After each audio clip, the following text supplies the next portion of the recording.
What happens when you combine the recent victory for America with the election of Donald J. Trump as the next president with a tale that's as old as time?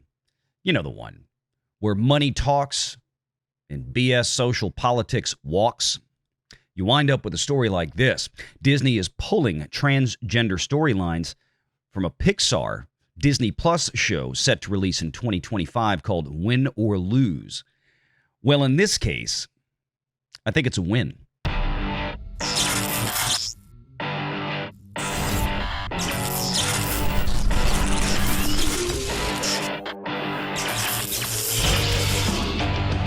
Renegade Online. I want to preface this story with a bit of caution, right? And I don't want people to misinterpret my commentary and the coverage of this. I'll make this very clear up front. Do I, Valiant Renegade, think that the Walt Disney Company is suddenly, on January 1st, 2025, going to unwokeify? Hell no. Okay? No. They still have an immense amount of corruption inside that company that is going to take a very long time to weed out. However, and this is why we did the stories that we did before this, when you look at the settlement with Trump, when you look at what's happening now, George Stephanopoulos, who has been an anchor on ABC, the anchor at ABC News with Disney, 20 plus years, and that he is leaving. And you see these stories about how, if they do this, if this happens, if they cave to Trump or whatever they have in their minds, then we're leaving. That's the point. Victory by attrition. And that is what I think is happening here.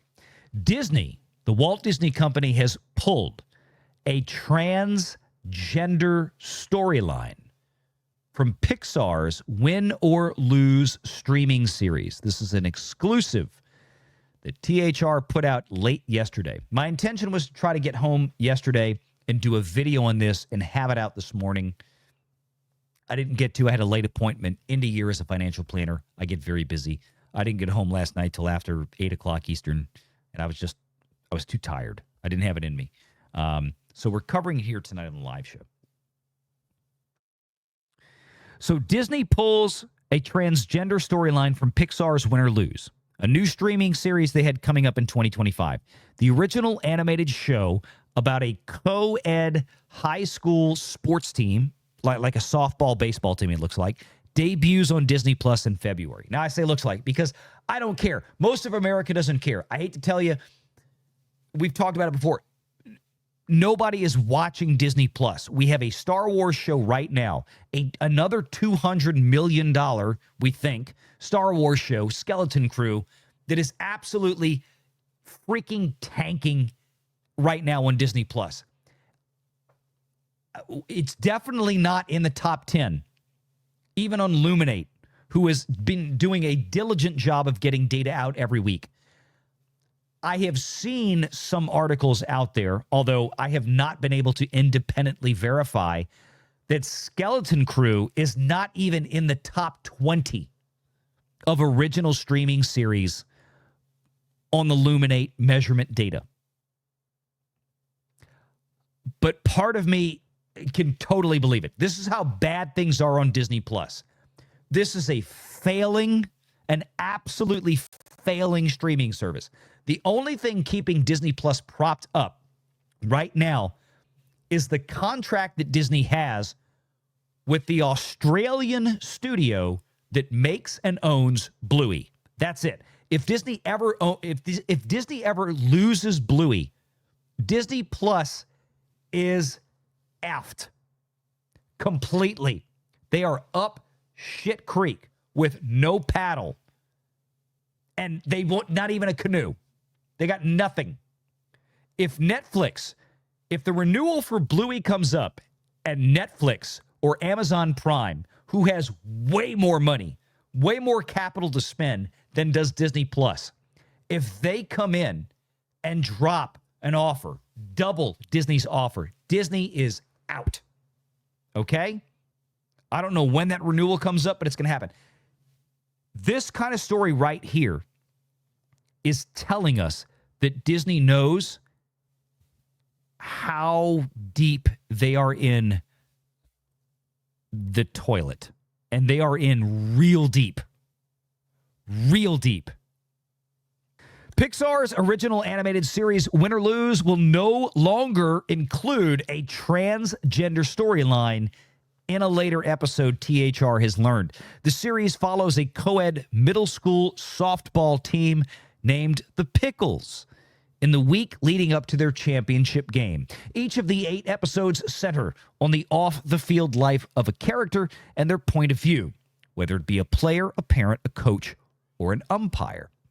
A spokesperson for Disney confirmed, let me stop, a spokesperson, note the language used, a spokesperson, not a source inside Disney, not, Disney confirmed, just, they actually say a spokesperson. And I know this seems like a trifling little thing, but it's not. Because if they said a spokesperson, this is somebody that you would think, when journalists use that language, even though they don't name the individual, this is somebody that you would be deliberately led to believe is somebody that is speaking officially on behalf of Disney. Not a leak, right? Not a leak, but a spokesperson. And that is key. That is very key. A spokesperson for Disney confirmed that the story arc was removed and provided the following statement to THR, quote, when it comes to animated content for a younger audience, we recognize that many parents would prefer to discuss certain subjects with their children on their own timeline.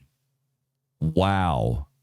I have been here on YouTube for 4 years doing this, covering Disney. And never, and I mean not even remotely, in those 4 years almost, have I ever seen anything from Disney like this. When you start putting this into the context, whether you believe it coincidence or otherwise, of the stories that we've been covering tonight, as a matter of fact, with Disney caving on several lawsuits, including that to Trump, you see this. It's hard not to recognize that there's something very suggestive here, that the Walt Disney Company is absolutely recognizing the fact that it has failed. And I'm going to give you my thoughts. Nobody else has talked about this so far. Well, not this story per se, but what I'm about to tell you. I'm going to tell you what I think is going on. But for right now, let's continue. That is a powerful statement. When it comes to animated content for a younger audience, we recognize that many parents would prefer to discuss certain subjects with their children on their own terms and timeline. Again, this is the same company that 2.5 years ago embroiled in a stupid fight with the state of Florida. And the Disney Reimagine Tomorrow program had many of its creative executives talking about how much gay stuff that they could shove into Disney content, and how much more representative that Disney content for children had to get, with lesbian, gay, and transgender and bisexual and gender confusion issues. Grooming. Call it what it is. Oh, but now, at the end of 2024, after Trump's reelection, Disney's like, you know what? We just magically figured out. We had no idea this was the case. This never occurred to us in the history of ever, that when it comes to animated content for children, maybe, just maybe, there are certain things that we shouldn't push onto kids because, I don't know, maybe their parents wouldn't appreciate it. The article from THR continues, the character remains in the show, but a few lines of dialogue that referenced gender identity are being removed. A source close to Win or Lose said the studio made the decision to alter course several months ago, but Disney itself declined to comment on any further details. I bet I know what happened. What happened several months ago? Inside Out 2 came out in theaters and was a big hit. If you guys think back, if you were watching us then, you might remember a couple of things. If you were watching myself, if you were watching Pro, reading that parkplace.com every day like you should be on the website,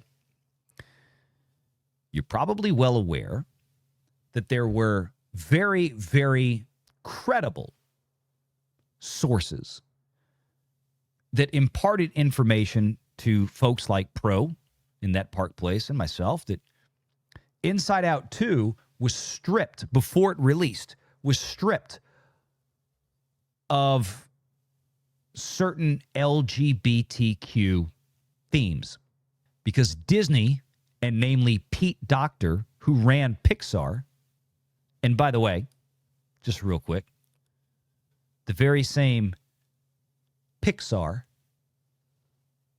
that is producing this show for Disney Plus, that those themes were removed because the movie would have tanked like Buzz Lightyear, or Lightyear as it was back in 2022.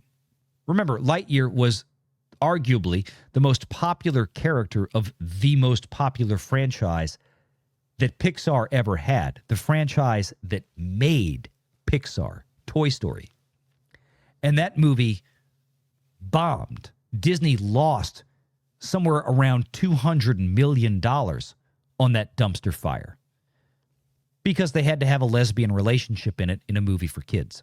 I don't care if you're gay. I don't care if you're straight. I don't care if you're a lesbian. I don't care about this. But you know what? Most parents do, including myself, care if you're going to try to introduce those certain sexual themes to 5-year-olds.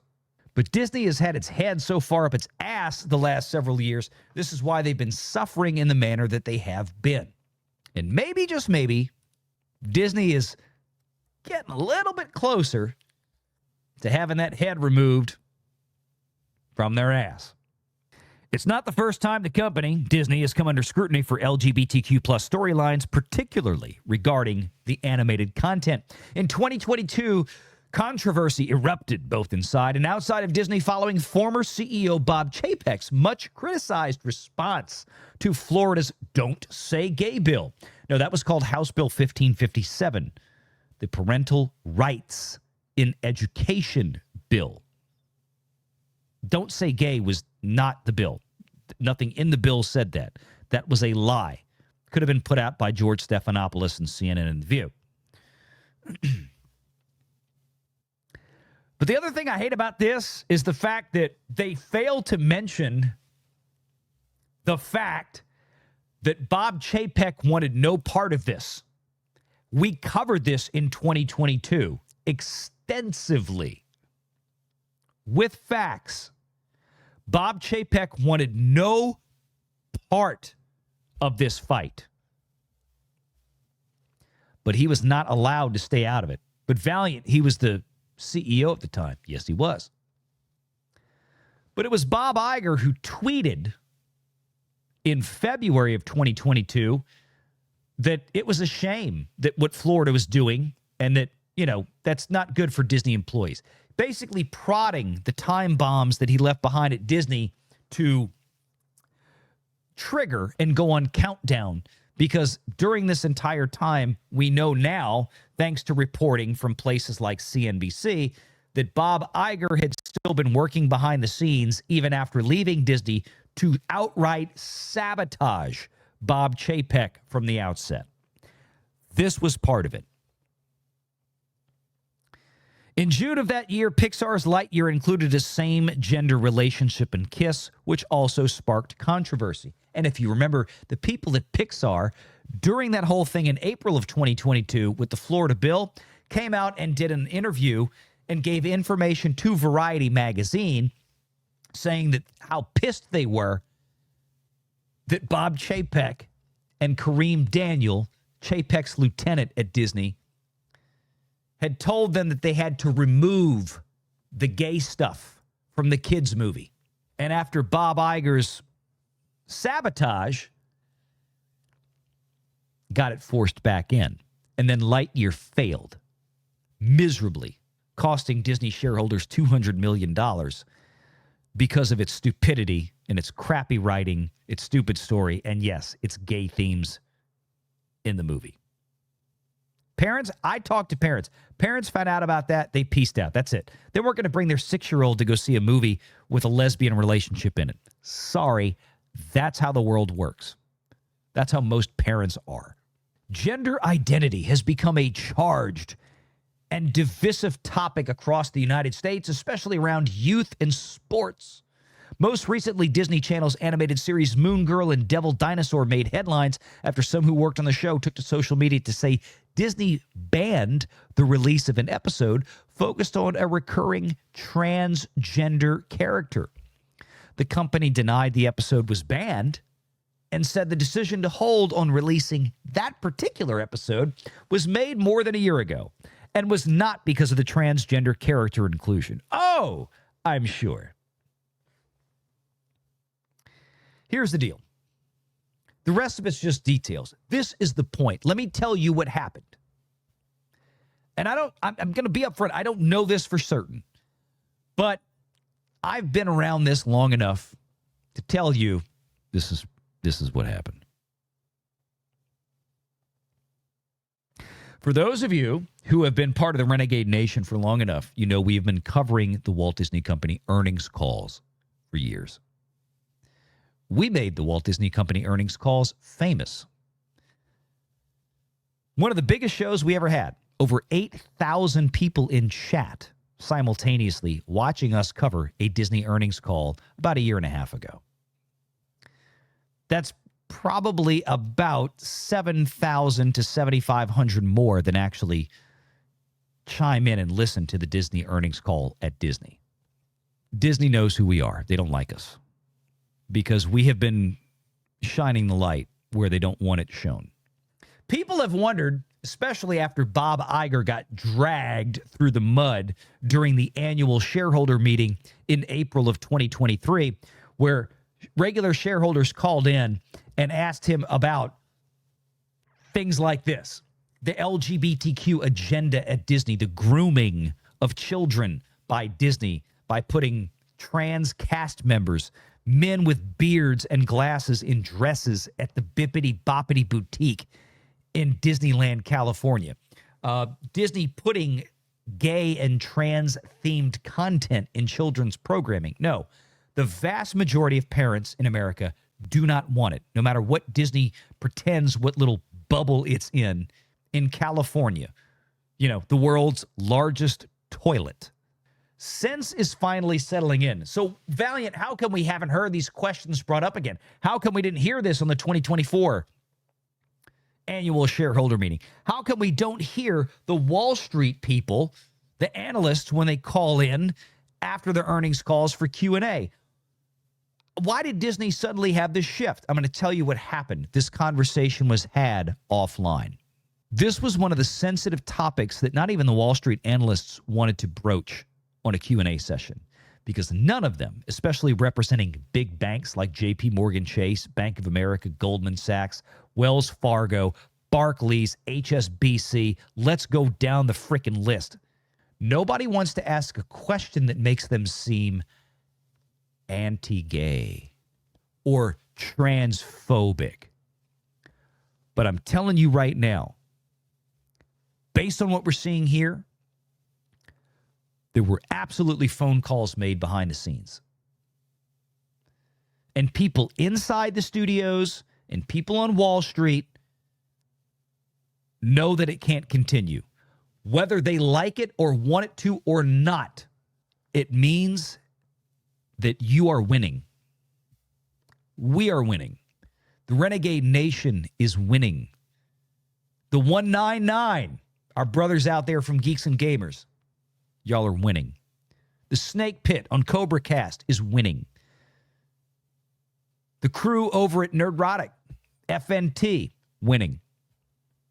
Echo Base, that Park Place, WW Pro, all of us, Critical Drinker, we're winning. This is a win. And I want to reiterate, that doesn't mean it's going away tomorrow. That doesn't mean everything is over. That doesn't mean to take a victory lap.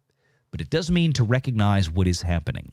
And I'm telling you right now, there were phone calls that came in from a lot of those same big institutional investors because they can see the writing on the wall. We have complained that Disney has not broken out the actual revenues and operating income for Disney Plus and Hulu independently. But I'm telling you, there are people on Wall Street who probably know exactly what it is. And they're probably terrified because Disney Plus is a dumpster fire. Disney Plus is still losing money. I guarantee it. The only thing holding them aloft right now is Hulu. And I think Disney is very concerned about how much longer they can keep up the charade. And when I see stories out there like this, and suddenly Disney is employing common sense and actually listening to the money, well, something's going on. I don't know what it is yet definitively, but something damn sure is going on. Make sure you're subscribed to Valiant Renegade and join us every Sunday at 6 p.m. Eastern for the live show.